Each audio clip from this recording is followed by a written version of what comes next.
Life often presents us with unexpected turns, especially when it comes to family and legacy.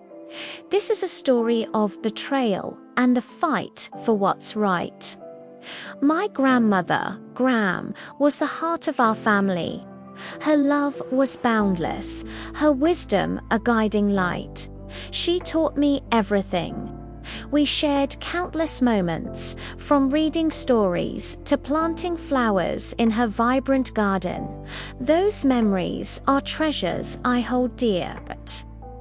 Gram always emphasized the importance of fairness and peace, especially when it came to family and finances. Her words resonated deeply with me. As Gram grew frail, my bond with her only strengthened.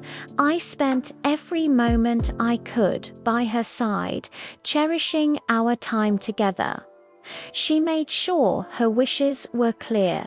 She showed me her will, explicitly stating that her estate would be divided equally between us. I believed in her word, in the fairness she always preached. I was naive to think that everyone shared her values. Then came the day we had to say goodbye. The funeral was a blur of rain and grief, a somber farewell to a beloved soul. Amidst my sorrow, Christine approached me. She offered to handle the estate, promising to take care of everything. I was too exhausted to object. That was my first mistake. A decision made in grief, which would soon unravel into a nightmare. Weeks later, we gathered at the lawyer's office. Mr. Henderson, stern and formal, began to read Gram's will. But the words he spoke were not what I expected, not what Gram had shown me. The will left everything to Christine. Christine offered a smug explanation, and Mr. Henderson confirmed its legal validity. My world crumbled. I left in a daze, the weight of betrayal crushing me. How could this have happened? How could Gram's wishes be so distorted? My life became a struggle.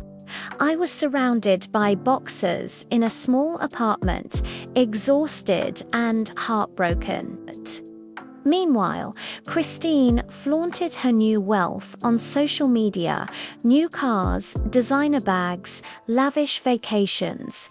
It was a cruel mockery.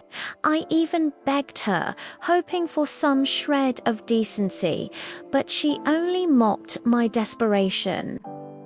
That's when something inside me shifted. I couldn't let this stand. Gram deserved justice, and I deserved what was rightfully ours. My resolve hardened. I started researching, digging for answers.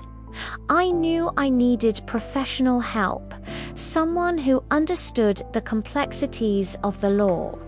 That's when I found Diane Chen, a sharp and professional lawyer. She listened patiently, offering a glimmer of hope. The cost was daunting, but I was committed. I borrowed money, determined to fight for Gram's legacy. Diane and her team began their investigation. What they uncovered was shocking: a web of deceit and manipulation. Wire transfers, forged signatures, dates that didn't align. Christine had systematically siphoned Gram's assets. She even sold Gram's cherished ring, using the money to pay off her credit card debts. It was a blatant act of disrespect. With every piece of evidence, our case grew stronger. Diane meticulously assembled a report, preparing for the battle ahead. We were ready for court, ready to expose the truth and reclaim Gram's legacy. This was more than just money. It was about honor and justice. 6 months ago, my life changed forever. I never imagined I'd be here fighting my own family.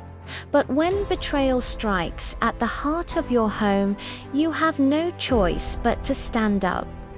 This is the story of how I sought justice, a journey filled with pain, but ultimately empowerment. My lawyer, Marcus Webb, became my rock. He understood the depth of this injustice.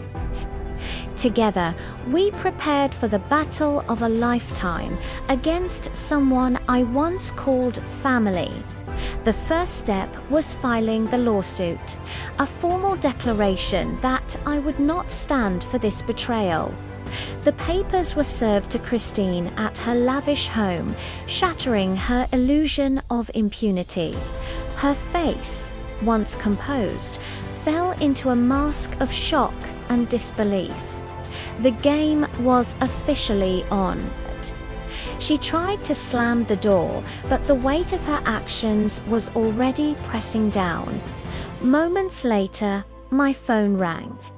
It was Christine, her voice laced with fury. She screamed, accusing me, threatening me, but I had found my voice.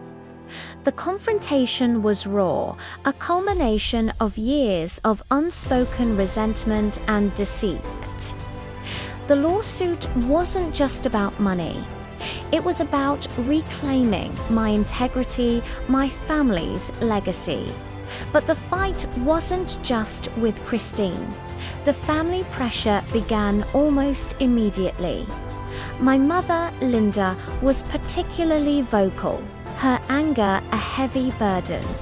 She couldn't understand why I was tearing the family apart as she saw it. I tried to explain, to make her see the truth, but her loyalty was misplaced.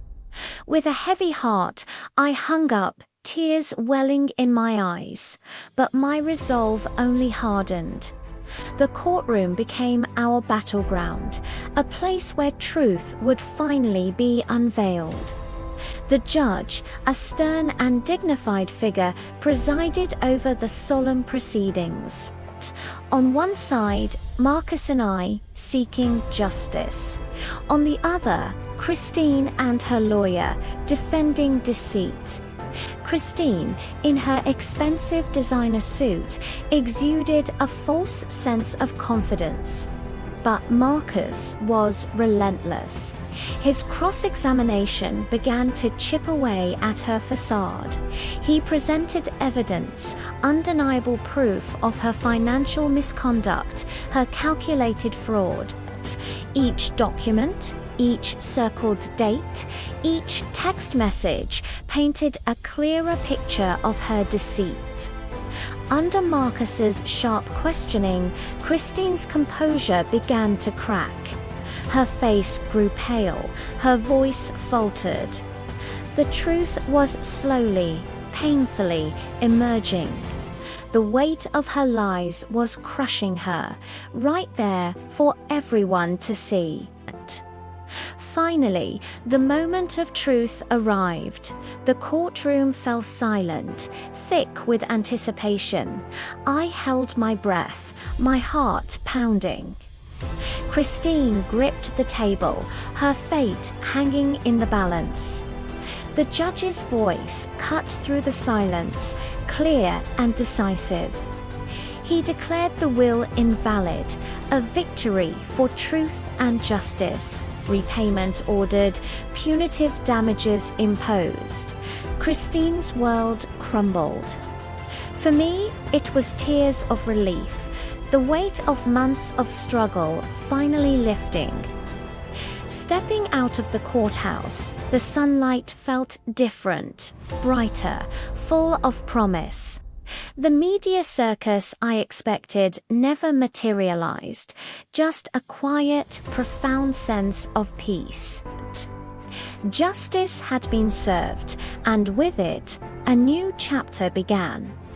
The consequences for Christine were swift and undeniable. She was forced to sell her lavish home, a symbol of her ill-gotten gains. Alone, she faced the reality of her choices, the emptiness of her victory. Meanwhile, I found solace in a new, modest home, rebuilt on honesty. On the mantel, Gram's photo and her diamond ring, symbols of true legacy, shone brightly. I reflected on the journey, the pain, the fight, and the ultimate triumph of integrity. My story is a testament to standing up for what's right, even against family. If you find yourself in a similar situation, remember, your voice matters. Seek legal counsel, gather your evidence, and never underestimate your strength. Justice is not always easy, but it is always worth fighting for. What would you have done? Share your thoughts in the comments below. And subscribe for more stories of resilience and justice.